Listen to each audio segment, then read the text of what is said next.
मैं हमेशा ऐसा अनुभव क्यों करता हूँ जैसे कि मेरा एक हिस्सा दूसरे हिस्से के विरुद्ध लड़ रहा है। मनुष्य का इतिहास एक अत्यंत दुखद घटना रहा है और इसके दुखद होने का कारण समझना बहुत कठिन नहीं है। उसे खोजने के लिए तुम्हें ज्यादा दूर जाना न पड़ेगा, वह प्रत्येक व्यक्ति में मौजूद है। मनुष्य के पूरे अतीत ने मनुष्य में एक विभाजन पैदा कर दिया है। हर आदमी के भीतर निरंतर एक शीत युद्ध चल रहा है। यदि तुम्हें बेचैनी का अनुभव होता है तो उसका कारण व्यक्तिगत नहीं है, तुम्हारी बीमारी सामाजिक है। और जिस चालाकी से भरी तरकीब का उपयोग किया गया है वह है तुम्हें दुश्मनों के दो खेमों में बांटना, भौतिकवादी और अध्यात्मवादी, जोरबा और बुद्ध। वस्तुतः तुम बटे हुए नहीं हो। वास्तविकता यह है कि तुम अखंड हो, एक स्वर में, एक लय में आबद्ध। लेकिन तुम्हारे मन में यह संस्कार गहरा बैठा है कि तुम एक नहीं हो, अखंड नहीं हो, पूर्ण नहीं हो। तुम्हें अपने शरीर के खिलाफ लड़ना होगा।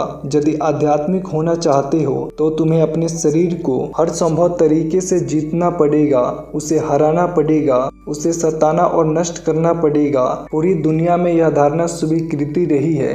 विभिन्न धर्मों में, विभिन्न संस्कृतियों में उसके रंग रूप भिन्न भिन्न हो सकते हैं, किंतु आधारभूत सिद्धांत वही है। मनुष्य को विभाजित करो, उसमें संघर्ष पैदा करो जिससे एक हिंसा श्रेष्ठ अनुभव करने लगे, पवित्र बन जाए, पुण्यात्मा बन जाए और दूसरे हिस्से की पापी की तरह निंदा करना शुरू कर दे। मगर कठिनाई यह है कि तुम एक हो, तुम्हें खंडित करने का कोई उपाय नहीं है। हर विभाजन तुम में दुख पैदा करने वाला है। विभाजन का अर्थ होगा कि तुम्हारी आत्मा का आधा भाग दूसरे आधे भाग से लड़ रहा है, और यदि तुम स्वयं के भीतर लड़ रहे हो तो कैसे विश्राम को उपलब्ध होगे। पूरी की पूरी मनुष्यता अब तक स्किज़ोफ्रेनिक ढंग से खंडित मानसिकता में जीती रही है। प्रत्येक व्यक्ति टुकड़ों में, खंडों में तोड़ दिया गया है। तुम्हारे धर्म, तुम्हारे दर्शन शास्त्र, तुम्हारे सिद्धांत घाव भरने वाले नहीं वरन घाव करने के साधन रहे हैं। वे अंतर युद्ध और संघर्ष के कारण रहे हैं। तुम खुद अपने पैरों पर कुल्हाड़ी मारते रहे हो। तुम्हारा दायां हाथ बाएं हाथ को चोट पहुंचाता है, बायां हाथ दाएं हाथ को घायल करता है और अंततः तुम्हारे दोनों हाथ लहूलुहान हो जाते हैं। पश्चिम ने चार्वाक को चुना, जोरबा को चुना। विक्षिप्तता से बचने का दूसरा रास्ता न था, एक हिस्से को पूर्णतः नष्ट करना पड़ा। पश्चिम ने मनुष्य के आंतरिक सत्य को, उसकी चेतना को अस्वीकार कर दिया। आदमी केवल शरीर है, वही कोई आत्मा नहीं। खाओ पियो और मौज करो, बस यही एकमात्र धर्म है। यह मन की शांति पाने का एक उपाय था, संघर्ष से बाहर आने का एक निर्णय और निष्कर्ष पर पहुंचने का, क्योंकि यह स्वीकृत हो गया कि तुम एक हो, केवल पदार्थ, केवल शरीर। ऊपर से देखो तो ऐसा लगता है कि पूरब और पश्चिम अलग अलग चीजें कर रहे हैं, किंतु गहराई से समझो तो वे एक ही चीज कर रहे हैं। सच्चाई यह है कि वे एक होने का बौद्धिक रूप से प्रयास कर रहे हैं, क्योंकि दो होने का मतलब है निरंतर बेचैनी में, सतत संघर्ष में होना।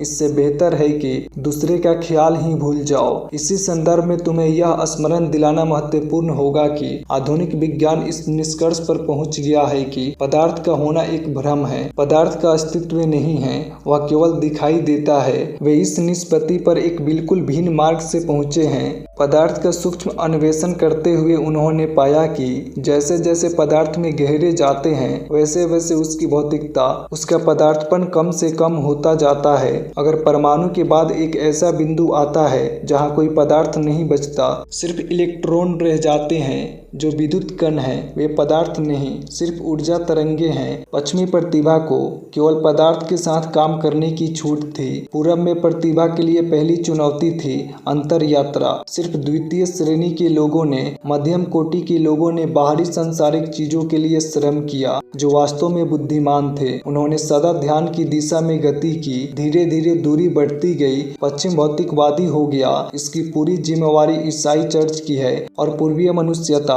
अधिक से अधिक अध्यात्मवादी हो गई। प्रत्येक व्यक्ति में जो विभाजन, जो विखंडन किया गया था, वही विस्तृत पैमाने पर पूरब और पश्चिम का विभाजन बन गया। एक महान कवि ने लिखा है, पूरब है और पश्चिम पश्चिम है और दोनों कभी नहीं मिलेंगे। और इस कवि रुडयार्ड किपलिंग की पूरब में अत्यधिक रुचि थी। वह कई वर्षों तक भारत में रहा। वह सरकारी नौकरी में था, पर इस भेद को देख कर कि संपूर्ण पूर्वीय चेतना भीतर गति करती है और पश्चिमी चेतना बहिर्मुखी है, वे कैसे मिल सकते हैं। मेरा पूरा काम रुडयार्ड किपलिंग को गलत सिद्ध करना है। मैं कहना चाहूँगा कि न पश्चिम पश्चिम है न पूरब पूरब है, वे दोनों पहले से ही मिले हुए हैं। न कोई पूरब है न कोई पश्चिम है। उनके दृष्टिकोण बहुत भिन्न रहे, लेकिन वे समझे जा सकते हैं। मेरी दृष्टि यह है, मेरा सारा प्रयास यह है कि प्रत्येक व्यक्ति के भीतर एक सेतु निर्मित हो, ताकि तुम एक हो जाओ, पूर्ण हो जाओ। देह से दुश्मनी न करो, वह तुम्हारा घर है।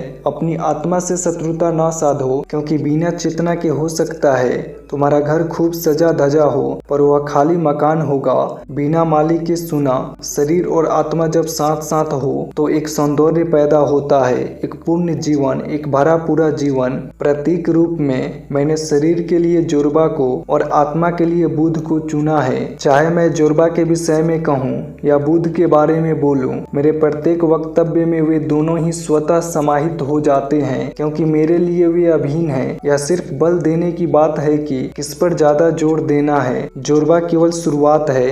यदि तुम अपने जोरबा को पूर्ण रूपेण अभिव्यक्त होने की स्वीकृति देते हो, तो तुम्हें कुछ बेहतर, कुछ उच्चतर, कुछ महत्तर सोचने के लिए बाध्य होना पड़ेगा। वह मात्र वैचारिक चिंतन से पैदा नहीं हो सकता, वह तुम्हारे अनुभव से जन्मेगा, क्योंकि वे छोटे छोटे क्षुद्र अनुभव उकताने वाले हो जाएंगे। गौतम बुद्ध स्वयं इसलिए बुद्ध हो पाए क्योंकि वे जोरबा की जिंदगी खूब अच्छी तरह से जी चुके थे। पूरब ने इस बात पर ध्यान नहीं दिया कि 29 वर्ष तक बुद्ध इस तरह जिए जैसा कोई जोरबा कभी न जिया होगा। गौतम बुद्ध के पिता ने पूरे राज्य की सारी सुंदर लड़कियों को एकत्रित करके बुद्ध के भोग विलास की व्यवस्था की थी। उन्होंने भिन्न भिन्न रीतियों के लिए अलग अलग जगहों पर 3 शानदार महल बनवाए। उनके पास सुंदर बाग बगीचे और झीलें थीं। बुद्ध का पूरा जीवन सुख सुविधा संपन्न था, शुद्ध भोग विलास था, पर उससे वे उकता गए और यह प्रश्न उनके मन में महत्वपूर्ण होने लगा कि क्या यही सब कुछ है? फिर मैं कल के लिए क्यों जी रहा हूँ? जीवन का कुछ अर्थ है, कुछ और अभिप्राय होना चाहिए,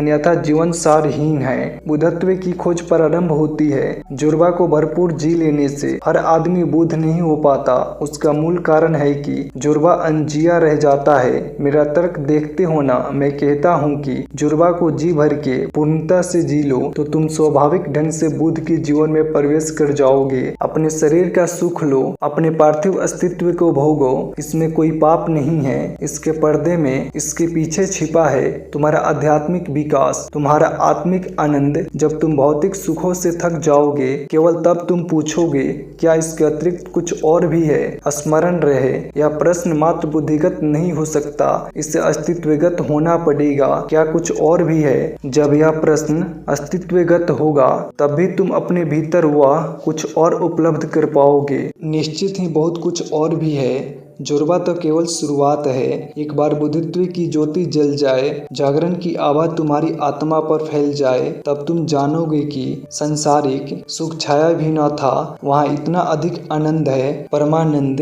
लेकिन वह आनंद सुख के विपरीत नहीं है। वस्तुतः वह सुख ही है जो तुम्हें इस आनंद तक ले आया है। जोरबा और बुद्ध के बीच में कोई संघर्ष नहीं है, कोई झगड़ा नहीं है। जोरबा तीर का निशान है, एक संकेत है। यदि तुम उस दिशा में ठीक से अनुसरण करो तो बुद्ध तक पहुंच जाओगे।